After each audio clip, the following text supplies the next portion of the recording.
ખબરોમાં બન્યા રહેવા માટે બેલ આઇકોન દબાવો અને એબીપી અસ્મિતાને સબસ્ક્રાઇબ કરો.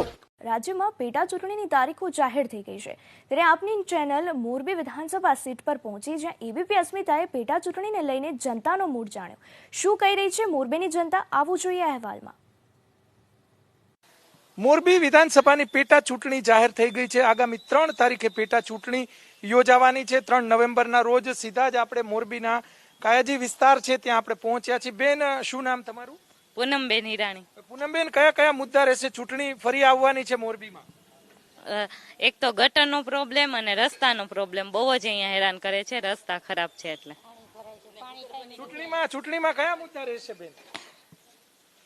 પાણી ભરાય છે, પાણી નથી આવતું ટાઈમે, પછી આ ગટર ઉભરાય છે, એના માટે બધું પેલા ઈ કરો તો પછી જ મોટો રજૂઆત કરો છો તો કોઈ આવે છે? કોઈને રજૂઆત આવતું જ નથી. રજૂઆત તો કરી છે તો વોટ આપીને પછી આપશે. ચોક્કસ અન્ય બહેનો સાથે આપણે વાત કરીશું. બેન, શું પ્રશ્ન યુવાનોના? અમારા વિસ્તારમાં આજુબાજુમાં સાફ સફાઈ નથી રહેતી બરાબર. પછી જે મુખ્ય માર્ગો છે મોરબીના મુખ્ય માર્ગો છે તે તો ખૂબ ખાડાવાળા છે, તે બરાબર રિપેર નથી થતા. ચોમાસું આવે એટલે બહુ જ પાણીનો અને ગંદકીનો પ્રોબ્લેમ રહે છે. ચોક્કસ ચૂંટણી શા માટે યોજાવાની છે ખબર છે તમને? બધા પ્રોબ્લેમ્સ છે, અવિશ્વાસ છે લોકોને, એના માટે. શું પ્રશ્ન છે મોરબીની અંદર? તમે નીકળો તો શું પ્રશ્ન છે મુખ્ય? બધા પ્રશ્ન છે. ખાડાના પ્રોબ્લેમ છે, ગટર ઉભરાય છે. અત્યારે તો આ કોરોનાનો એટલા જ પ્રોબ્લેમ છે. સાચા ફિગર ડિક્લેર નથી થતા. ઘણા લોકો પોઝિટિવ આવે છે તો એના ઉપર સ્ટીકર નથી લગાવતા. અમને કેમ ખબર પડે કે આ પોઝિટિવ? કોરોનાનો મુદ્દો રહેશે આ ચૂંટણીમાં, લાગે છે તમને? અત્યારે તો ઈ જ છે, એટલે હોવો જોઈએ. કયા મુદ્દા રહેશે કોરોનાના બેન? હેલ્થ, બધાને પ્રોબ્લેમ છે જ હેલ્થને. લાસ્ટ યર આપણે ગયા વર્ષે આવા ટાઈમે ડેન્ગ્યુનો અવડો મોટો પ્રોબ્લેમ ફેસ કર્યો. કાંઈ જ નથી શીખા. આ કોરોના એવી રીતે જ છે.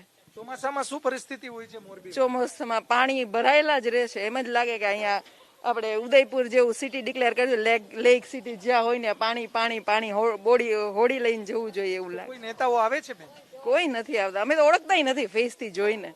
નેતાને ઓળખતા નથી. નામ સાંભળીએ એટલે જોઈએ ટીવીમાં કે આ છે, પછી આમ રસ્તા મળે તો ઓળખ. એટલે લોકો રસ્તા મળે જ નહીં, કારણ કે એ લોકો કારમાં ફરતા હોય, અમને રસ્તામાં ક્યાંથી મળે.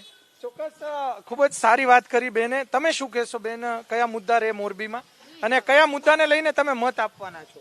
હા, ખાડા રસ્તા બહુ જ ખાડા છે કે આપણે વાહન લઈને જતા હોય તો બીક લાગે આપણને કે કઈ રીતે જવું. એમ છોકરાને લઈને જતા હોય ટ્યુશનમાં મૂકવા, આ તે તો વેરો ભરો છો? ભરીએ જ છીએ, પણ હવે કોઈ આવતું નથી સામે. શું વાત યાદ કરીને બેન મત આપશો તમે? આ બધું રિપેર કરે, કોઈ ધ્યાન આપે તો કઈક મત આપવાનું વિચારીએ, બાકી તો શું આપીએ અમે મત. ચોક્કસ સારી વાત કરી બેને. તમે શું કહેશો માસી, શું પ્રશ્ન? મત આપવાનો ઈરાદો જ નથી. મત તો આપવો જોઈએ. શું કામ મત શું કામ આપીએ? કોઈ વસ્તુ કઈ કરતા ન હોય, ગટર ન કાઢતા હોય, પાણી ટાઈમે ન આપતા હોય, કોઈ પ્રજાના પ્રશ્ન હલ ન કરતા હોય તો મત આપીને ફાયદો શું? મત જોતો હોય ત્યારે બધું અમે આમ કરશું તેમ કરશું કરે, મત લઈ જાય એટલે પૂરું. પણ મત તો આપવો પડે ને. આપવો પડે, બધું કાયમી કરે તો આપીએ, નહીં તો શું આપીને ફાયદો? ફરજ અને જવાબદારી છે, મત આપવાની ફરજ છે તો એની ફરજ છે ને બધી. તો આપવા જશો કે નહીં? આપવા જઈ, બધું કામ કરશે તો. તમે શું કહેશો? અમે તો એમ જ કહીએ છીએ કે પેલા કામ કરે પછી જ મત દેવાનો. ત્યાં લગી મત જ નથી દેવાનો. પેલા કામ કરે. શું કામ કરવાની જરૂર છે? ભૂગર્ભની કુંડી છલકાય. અમારા બોરમાં અને કુવામાં પાણી, ભૂગર્ભનું પાણી આવે. ચાલો બતાવું તમને, ડોલ ભરીને બતાવું કે તો હું લઈ આવું. આ ભૂગર્ભનું પાણી અમારા કુવામાં આટલા વર્ષમાં કોઈ દિવસ નથી ગયું. આ પહેલી વખત કુવામાં પાણી ગયું છે ભૂગર્ભ. ધારાસભ્ય કોણ હતા ખબર છે તમને? તો કાંતિભાઈ અમૃતિયા, ના બ્રિજેશભાઈ મેરજા હતા. હવે એ ભાજપમાં ગયા એટલે ચૂંટણી આવી. એટલે ચૂંટણી આવી. એ બધા પક્ષ પલટો કર્યા કરે, પ્રજા મરી જાય એમાં વચ્ચે. પ્રજા વચ્ચે ભીસાય છે. આ બધા વેરો અમે 5-5 વેરો બધા ભરીએ છીએ. 5-5 વર્ષના વેરા પેલા આગળથી ભરી દઈએ છીએ, પણ કામ કરતા નથી. તમને લાગે છે કે શિક્ષણનો મુદ્દો રહેશે? ફીની જે વાત અત્યારે ચાલુ છે, મોદી, એક હું મેઇન પ્રશ્ન એ કહીશ કે ટીચર બધા ડ્યુટી ઉપર આવતા હોય તો તમારે ફી તો ભરવી જ પડે. એ લોકોને બધાની સેલેરી મળવી જોઈએ. તમને બધાને તમારા છોકરાઓને ભણાવવા છે તો એ લોકોને તો એની સેલેરી મળવી જોઈએ ને. એ બાબતમાં પોઝિટિવ પોઈન્ટ છે કે ભાઈ ટીચરને એની સેલેરી ચૂકવવા માટે થઈને ફી ભરવી કમ્પલસરી છે બધા સ્ટુડન્ટ્સને.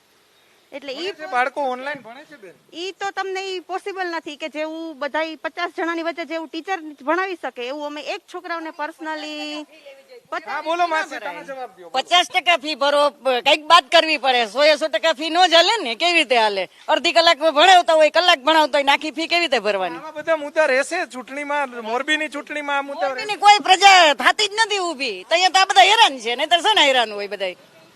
હોય કોઈ હેરાન? આ બધા કે નાટક તો બધા કરી જાય, ટાઈમે કોઈ કામ નથી. પતે એટલે ભૂલી જાય. હા, ચૂંટણી પતે એટલે તો કોણ તમે ને કોણ અમે? કોણ અમે? ના, સાચી વાત છે ભાઈ, કે જયારે મત લેવા ટાણે બધા હાજર થઈ જાય છે, પછી કોઈ હાજર થતું નથી. હા, તમે શું કહેશો, કયા મુદ્દા રહેશે ચૂંટણીની અંદર? એક તો કોરોનામાં બધા કોઈ સોશિયલ ડિસ્ટન્સ નથી. કોરોનામાં સરકારની કામગીરી છે એ સારી કે કઈ રીતે? કામગીરી હતી ઈ નો ડાઉટ પેલા સ્ટાર્ટિંગમાં બહુ સારી હતી, હવે જરાય કામગીરી સારી. ભલે પબ્લિકનો વાક છે એ બરોબર, પણ થોડુંક સોશિયલ ડિસ્ટન્સ રહેવું જોઈએ. થોડુંક બધા માસ્ક પહેરીને રેગ્યુલર નથી નીકળતા, એટલે ઈ પ્રશ્ન રહેશે. પણ મેઇન માસ્ક નો પહેરે એમાં સરકાર શું કરે? સરકારનો કઈ પ્રશ્ન નથી, પણ થોડીક એનો સ્ટ્રિક્ટ તો હોવું જોઈએ ને. તમે દંડ ભરવાનું કયો એટલે ઓટોમેટિક પહેરવાની જ છે બધી પ્રજા. દંડ સરકારે 1000 રૂપિયા તો રાખ્યો છે બેન. એક માસ્ક ન પહેરે એનો 1000 દંડ હોય, બીજા પહેરતા હોય એનો શું રીઝન? પહેરતા હોય એ લોકોનો તો કોઈ પ્રોબ્લેમ નથી. સારું ન પહેરતા હોય થોડુંક નો પહેરતા હોય એનો દંડ લેવાનો છે ને? હા ઈ બરોબર છે, તમે તમારે લ્યો ઈ, એટલે થોડુંક ઈ મેન્ટેન કરો ને. મેન્ટેન ક્યાં કોઈ કરે છે? ભરાઈ ગઈ છે તો પછી કામ કેમ નથી કરતા? માસ બધાના દંડ તો લઈ લે છે, તો પછી કામ કેમ નથી કરતા? પૈસા ક્યાં જાય છે બધા? માસના દંડ થી થોડી તેજુરી કામ દંડ તો કરે જ છે ને, બધે દંડ કરે છે. સરકાર બધું કરવા તૈયાર છે, બધા બીજા રાજકારણી પૈસા ખાઈ જાય છે, વચેટિયા બધા.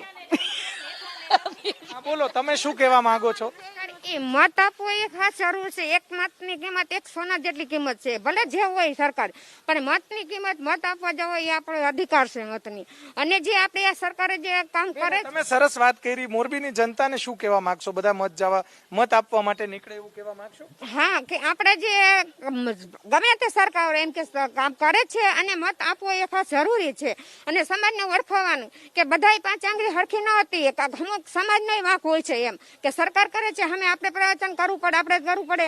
અને જે આ સરકાર જે નિયમ પાડે, નિયમના આધીન આપણે કામ કરો તો આપણે જરૂર જ છે એમ કે સરકાર કર્યા છે, ગરીબ લોકોને સેવાડા માની લે સુધી કાર્ય બધા પહોંચાડ્યા છે. એટલે મત આપવો એ આપણી ફરજ છે અને જરૂર છે.